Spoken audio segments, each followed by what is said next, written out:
Monsieur le Président, Madame, Messieurs les membres du jury, avant de commencer, je voudrais d'abord répondre à mes prédécesseurs. Je ne suis pas partisan pour convaincre de la philosophie et de la théorie. Il ne suffit pas, comme il a été dit, de vouloir pour vouloir plus. Il suffit je répondrai simplement, l'existentialisme de Camus. Il suffit de changer ses attentes et de réenchanter par la force de l'esprit, et le bonheur est à portée de main. Le bonheur est un état, et non une ressource que l'on glane et qui finit par nous ennuyer. Revenons maintenant sur Terre. Oui, oui, oui, et 4 fois oui, il est tout à fait possible d'être 100% gay. Vous en conviendrez, il est tout à fait possible d'imaginer sans effort un gay joyeux. Un gay gay, donc. Côtoyant un gay ayant bu quelques verres et étant homosexuel. Un gay gay gay, donc. Ou bien encore un gay triste parce qu'il est gay et qu'il a l'alcool triste. Un gay gay triste, vous l'aurez compris. Moi-même, il m'arrive également d'être gay après quelques verres, car j'ai la joie de ne pas avoir l'alcool triste. Et de ne pas faire correctement mon travail de gay. Ce qui arrange bien la police, alors très gay, d'avoir pu tromper la surveillance d'un gay qu'il était un peu trop. Mon dealer n'est alors pas très gay, bien qu'il puisse l'être sexuellement parlant, et qu'il puisse ne pas l'être alcooliquement parlant, et qu'il ne l'est nécessairement pas professionnellement parlant, puisque c'est un dealer affublé d'un guet-apens sur son téléphone, plutôt que de surveiller l'arrivée joyeuse de gays policiers qui auraient déjoué sa vigilance, sans doute attaqués par l'alcool. Je suis sûr que vous me devancez déjà, et que vous avez fait la conclusion suivante. Un gay n'est pas forcément gay, mais il peut être triste lorsqu'il boit un peu trop, alors qu'un gay hétérosexuel peut très bien être salarié d'un dealer gay triste mais sobre. Rions enfin ensemble, pour le plaisir, de cette situation burlesque où un gay très expérimenté et gay, ainsi que relativement gay, drague par erreur un gay triste, pas du tout gay, sous les yeux d'un gay très gay mais sobre, lui. Comme vous pouvez le constater, tout ceci est extrêmement limpide. Dès lors, les convictions n'ont plus leur place dans ce débat. En effet, elles ont cette fâcheuse tendance à rendre complexes et difficilement compréhensibles les explications les plus simples. Il est certain que mon énoncé liminaire aurait perdu de sa clarté et de sa simplicité si j'avais donné mon avis. Nul besoin de cela pour que vous soyez convaincus. Les faits parlent d'eux-mêmes. Malgré la trivialité de mes propos introductifs, je sens planer un je ne sais quoi d'encore un peu flou, qui pour une raison qui, vous n'allez pas le croire, m'échappe totalement. Aussi, j'éprouve le besoin de clarifier mon propos encore un peu plus, si tant est qu'il puisse l'être. Premièrement, on peut facilement être gai, et nous sommes d'ailleurs tous témoins de la gaieté des gens de façon quotidienne. Je suis personnellement en liesse d'être aujourd'hui en lice pour tenter d'être las, et assurément gai d'avoir votre attention, et j'espère que je ne vous lasse pas. Pour ce qui est de la nature humaine en général, il est certain qu'un homme est gai lorsqu'il voit Sabrina chanter Boys, Boys, Boys dans sa piscine, alors que la simple vision de Tom Cruise jouant au volleyball dans Top Gun a rendu gai autant d'hommes que de femmes. On peut aussi prendre un peu de recul avec l'international de la gaieté. Prenez un Italien par exemple, il sera gai avec de l'amour et du vin, ou un plat de spaghetti ou une pizza, soyons dans les clichés. Du saucisson, du pâté à l'ail et une grève reconduite fait de nous, Français, des hommes heureux. Et même quand il hésite entre sa Rolls et sa Bentley, le Suisse est content. On peut dire aussi qu'un gay est gay lorsque la police ne vient pas rôder. Et on peut dire qu'un gay est gay lorsqu'il épouse son compagnon. De même qu'un amoureux transi est submergé par la gaieté lorsque sa bien-aimée lui murmure un je t'aime. Côté littérature de haut niveau, les vampires de Twilight sont assurément œil pour œil, dent pour dent et 100% gays. La philosophie n'est pas en reste, ne vous inquiétez pas. Nietzsche était gai de savoir et serait heureux de voir ça. Quant aux protagonistes de cette science humaine qui fait vibrer nos cœurs ici réunis, j'ai nommé le droit. Quoi de plus gai que les avocats, lorsqu'ils peuvent reporter encore leur discussion de 7 ou de 15 jours, ou qu'ils ont accès au dossier dès la garde à vue. Et quelle n'a pas été la joie certaine d'un certain magistrat, plus pénaliste que civiliste pour ne pas le citer, administrateur à la Commission européenne chargée des pays d'Europe centrale et orientale, lorsqu'il a vu apparaître, en 1999 puis en 2006, le poste de magistrat de liaison. Il a été, j'en suis sûr, très gai.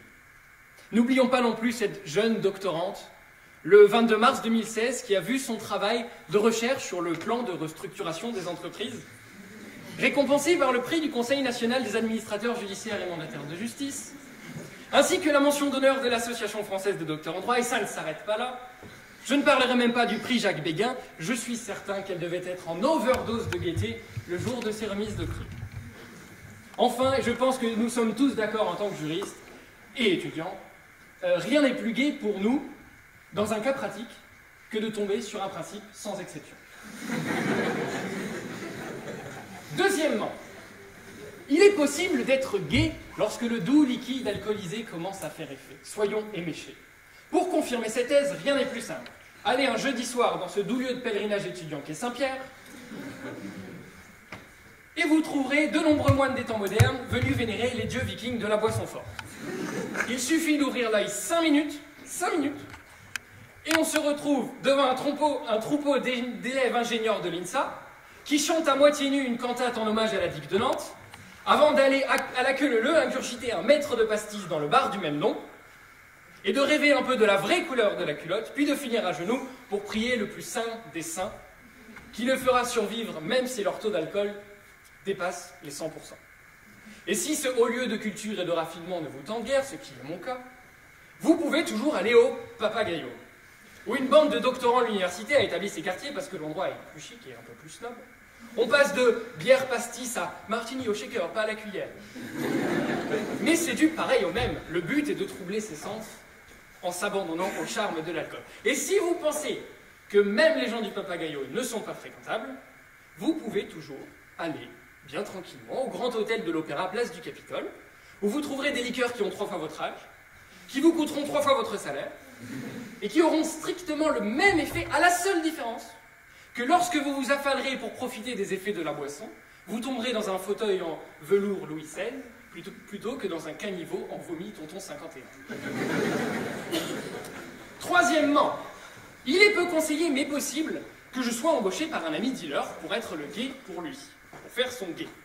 Par les temps qui courent, un emploi est un emploi, et cela participerait à l'inversion de la courbe du chômage, ce qui rendrait d'ailleurs François Hollande assurément très gai. Même si je fais donc le gai, et même si le travail de gai n'est pas vraiment gai, il paye bien, et ça me rend gai. Je suis alors plus ou moins une passoire qui est censée laisser passer seulement les drogués qui sont stupéfiants et stupéfiés, qu'un gugus puisse accepter de rester 8 heures debout au même endroit tout en gardant son sang-froid.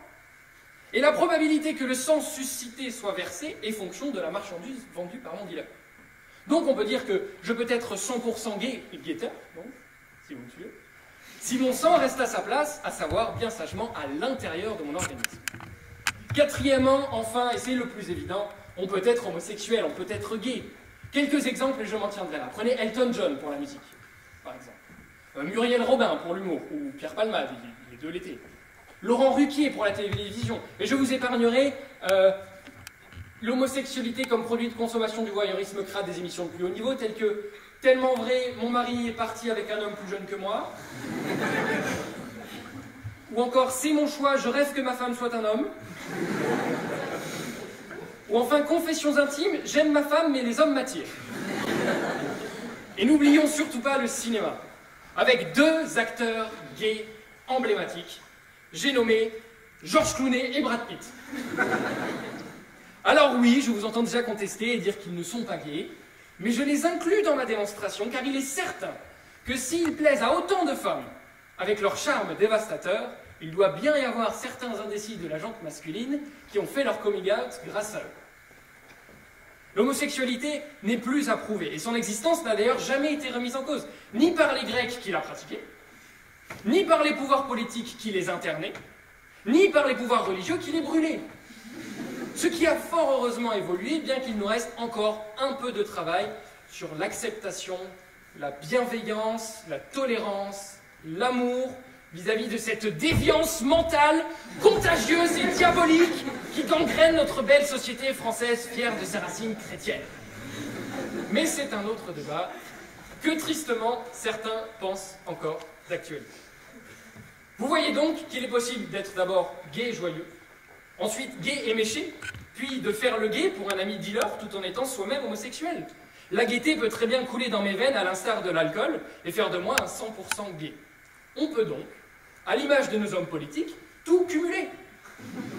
Je peux être un guetteur, homosexuel, éméché et content de l'être. Dès lors, la positive s'impose. Oui, il est possible d'être 100% gay. Monsieur le Président, Madame et Messieurs les membres du jury, prenons celui que nous voulons, ou bien prenons-les tous, mais soyons gays.